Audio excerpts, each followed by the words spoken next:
Kung makikita po natin yung pinaka-latest satellite image animation, malayo pa po yung tinatayang sentro ng bagyong si Basyang. Kaninang alas 10 ng umaga, ito po ay nasa around 735 kilometers east ng Hinatuan, Surigao del Sur. Taglay ng bagyong si Basyang, ang lakas ng hangin, 55 kilometers per hour malapit sa gitna at ang pagbugso aabot po na hanggang 70 kilometers per hour. At sa ngayon, kumikilos sa direksyon naman pakanluran, timog kanluran sa bilis na 15 kilometers per hour.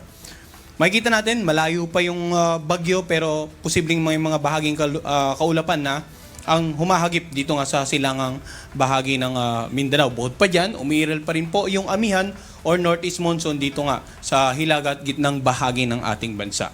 So ano nga po ba, unahin natin, ano yung inaasahang pagkilos ng bagyong Basyang in the next 3 to 5 days. So, ito po yung tinatayang sentro ng lokasyon ni Basyang kanina alas 8 ng umaga at within 24 hours, bukas ng umaga ay inaasa natin itong nasa line 340 kilometers east of Hinatuan, Surigao del Sur. Makikita rin po natin na dito sa ating legend ng intensity, dahil nasa dagat pa ito at favorable ito for development, posibleng umabot pa ito sa tropical storm category in the next 24 hours, 12 to 24 hours. And then makikita po natin, sa darating na Biyernes ng umaga, ang tinatayang sentro ay posibleng nandito na sa coastal waters ng Mambahaw, Camiguin. Pero kung papansinin po natin yung forecast track, yung paglapit sa landmass, posibleng bukas ng gabi hanggang sa Biyernes ng madaling araw. And then, because of the possible interaction with the landmass ating bansa, posibleng from storm category maging depression category habang tinatawid po ang Visayas Southern Luzon area. At sa darating nga Sabado ng umaga, inaasahang posibleng nasa may bandang coastal waters na ito ng Cuyo Island, Palawan. And then sa darating naman na Linggo ng umaga, ay nandito na siya sa 260 kilometers west ng Coron, Palawan. So ito pong nakikita nating center track, ito yung tinatayang pagkilos ng sentro lamang. Bigyan din natin yung area of probability, yung parang apa na nakabalot sa center track. Pinakikita pa po nito yung iba pang posibleng senaryo ng pagkilos ng sentro. So kung dito, mapapansin natin yung center track posibleng tumama sa may bandang Surigao del Sur, dapat maging handa rin yung iba pang lalawigan sa silangang bahagi ng Mindanao at maging dito sa ilang bahagi ng Eastern Visayas for the possible landfall scenario, yung pagtama ng sentro. Bukod pa dyan, dito nga sa areas na sakop ng air probability sa natitirang bahagi ng Mindanao, and then the Visayas area and the Palawan area, maging itong Mindoro, Romblon area, kailangan maghihanda rin sa posibleng pagtawid ng sentro. Pero hindi lamang itong mga areas na nasasakupan po ng area probability ang dapat maging handa. Pag-usapan po natin mamaya yung mga lugar naman, or ngayon, yung mga lugar na may mga wind signal. Ang wind signal po ay babala sa malalakas na hangin na dala ng bagyo within a specified period of time. For example, ngayong umaga, nagtaas po tayo ng signal number 1 dito nga sa eastern portion ng Surigao del Norte kasama ang Siargao, Bukas Grande Island at sa Surigao del Sur. Pero hindi po ibig sabihin na agad-agad ay masungit na ang panahon sa lugar na ito. Ang mga tropical cyclone wind signal, may tinatawag po itong lead time. Kumbaga, meron pa po tayong oras para makapag-prepare sa posibleng lakas ng hangin. In the case of tropical cyclone wind signal number 1, 36 hours or less. Pero syempre, habang lumalapit po yung bagyo sa kalupaan ng ating bansa, pwedeng bukod sa mas lumawak pa yung mga lugar na may wind signal, lumit na yung lead time, pwede pa po tayong magkaroon ng mas mataas na wind signal. Dahil ina-anticipate nga po natin yung posible pang paglakas ng bagyo. Possibly umabot pa ng tropical storm category.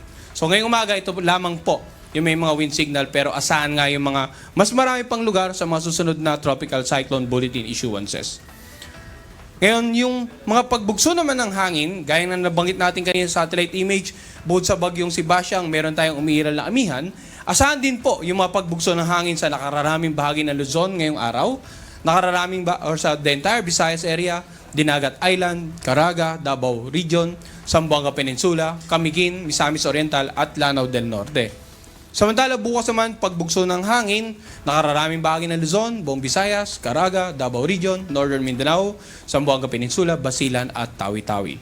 Sa darating naman na Biyernes, pagbugso ng hangin sa Batanes, Babuyan Island, northern portion ng mainland Cagayan, ganun din sa Ilocos Norte, Central Luzon, Metro Manila, Calabarzon, Mimaropa, Bicol Region, Visayas, at nakararaming bahagi ng Mindanao. So bakit po natin binabanggit yung mga pagbugso ng hangin na dala ng mga amihan? Yung mga lugar pong nakapalob sa listahan na to ay posible pong makaranas na bukod sa pagbugso ng hangin, magiging katamtaman hanggang sa maalon ang mga karagatan. So, abiso po natin dito sa mga kababayan nating mga isda at saka yung may maliit na sakyang pandagat na mag-iingat po sa pagpalaot, lalong-lalo sa mga lugar na bukod sa direktang tatama ng bagyo ay apektado ng amihan. Pag-usapan naman natin yung inaasahang pag-ulan. So kanina sa satellite image, nakita natin malayo pa yung bagyo, sentro ng bagyo, nahagip ng mga may kakapalang kaulapan ang silangang bahagi ng Mindanao. So simula ngayong umaga hanggang bukas ng tanghali, posibleng makaranas po ng pag-ulan, around 50 to 100 millimeters of rain. Itong mga lalawigan na ito, no? Itong Dinagat Island, Surigao del Norte, Surigao del Sur, at Davao Oriental. Samantala, simula naman bukas hanggang sa darating na Biyernes ng tanghali, kung mapapansin natin, mas marami na, bukod sa mas maraming lugar ang posibleng ulanin, mas marami na pong pag-ulan, inaasahan nga dito sa mga lugar na naka-highlight ng orange. Ito po yung Southern Leyte, Bohol, Dinagat Island, Surigao del Norte and Surigao del Sur, Agusan del Norte, Camiguin, Misamis Oriental at Agusan del Sur, around 100 to 200 millimeters of rain, posibleng maranasan simula bukas hanggang sa darating na Biyernes. Samantala, yung naka-highlight naman ng yellow, ito po yung mga posibleng ulanin ng 50 to 100 millimeters. At sa darating naman na Biyernes hanggang Sabado ng tanghali, kung mapapansin natin, from the eastern side ay nag-shift na yung mga forecast rains dito sa western side. Kasi kung natatanda natin yung forecast track, inaasahan nga natin yung pagkilos ng bagyo towards the southern Luzon area, Palawan area in the next 3 to 5 days. So, yung ulan ng 100 to 200 millimeters, inaasahan natin sa Aklan ng Antique, habang 50 to 100 millimeters of rain dito sa buong Palawan, Oriental Mindoro, Romblon, Capiz, Iloilo, Guimaras at Negros Occidental. Ngayon, ang ating pong rainfall scenario ay maaari ring mabago sa susunod na issuances ng ating weather advisory. Kaya pinapayan po ang lahat ng tabayanan din yung issuance natin ditong nabanggit nga natin na babala patungkol naman sa posibleng ulan na dala ng bagyong Basyang. Ngayon, pag-usapan naman po natin yung magiging lagay ng pag-alon. Kanina nabanggit natin, umiiral na amihan, bagyong Basyang, posibleng magdulot ng mga maapektuhan yung sea conditions.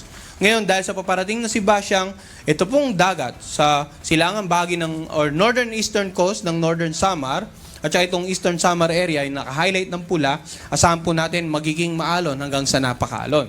Hanggat maaari, huwag na po malaot dyan yung mga kababayan nating mga isda at yung mga may maliit na sakyang pandagat. Samantala sa natitirang bahagi ng ating bansa, katamtaman hanggang sa maalong karagatan sa Hilaga at silangang bahagi ng Luzon at maging dito sa silangang bahagi ng Mindanao.